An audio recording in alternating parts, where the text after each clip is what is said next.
माननीय प्रधानमंत्री आपण ओडिशा को केते मने रखिचंती।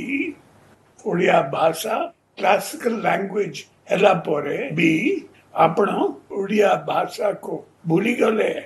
संस्कृत को हजार कोटी ओडिया भाषा को शून्य आपण ओडिसी म्यूजिक को भूली गले।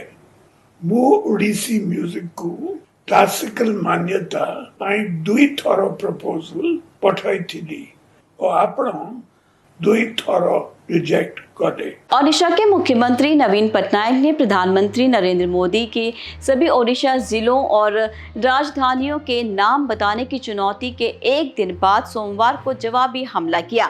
ओडिशा के सीएम पटनायक ने राज्य के मुद्दों पर चुनाव केंद्रित दृष्टिकोण के लिए मोदी की आलोचना की। पटनायक ने मोदी पर पिछले चुनाव में किए गए वादों को पूरा किए बिना केवल चुनावी दौर में ओडिशा को याद करने का आरोप लगाया।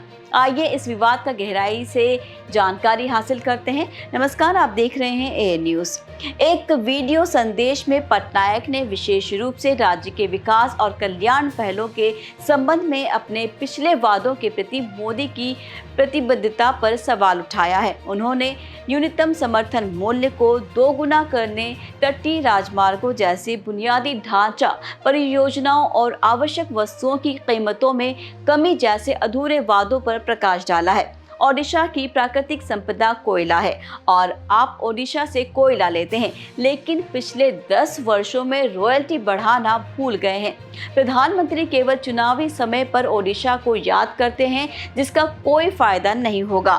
क्या आपको याद है कि आपने साल 2014 और साल 2019 में कौन से वादे किए थे? पटनायक ने कहा। पटनायक ने ओडिशा भाषा और संस्कृति की उपेक्षा की आलोचना की। शास्त्रीय भाषा के रूप में वर्गीकृत होने के बावजूद ओडिशा भाषा विकास के लिए अपर्याप्त आवंटन का हवाला दिया। उन्होंने ओडिशा के एक पारंपरिक कला रूप ओडिशी के लिए एक शास्त्रीय संगीत मान्यता के प्रस्ताव को खारिज किए जाने पर खेद व्यक्त किया। आपने संस्कृत के विकास के लिए 1000 करोड़ रुपए आवंटित किए, लेकिन ओडिशा भाषा के लिए कुछ नहीं। आप ओडिशी संगीत के बारे में भी भूल गए हैं। मैंने ओडिशी के लिए शास्त्रीय संगीत मान्यता के लिए प्रस्ताव भेजे हैं, लेकिन आपने उन्हें 2 बार खारिज कर दिया है, उन्होंने कहा। इसके अलावा पटनायक ने भारत रत्न प्राप्तकर्ताओं की सूची से ओडिशा के एक प्रमुख व्यक्ति बीजू पटनायक की अनुपस्थिति से उदाहरण देते हुए ओडिशा के योगदान को राष्ट्रीय पहचान से बाहर किए जाने पर निराशा व्यक्त की। आपने बहुत से लोगों को भारत रत्न दिया है, लेकिन आप फिर ओडिशा के महान सपूत बीजू पटनायक को भूल गए, ओडिशा के सीएम ने कहा।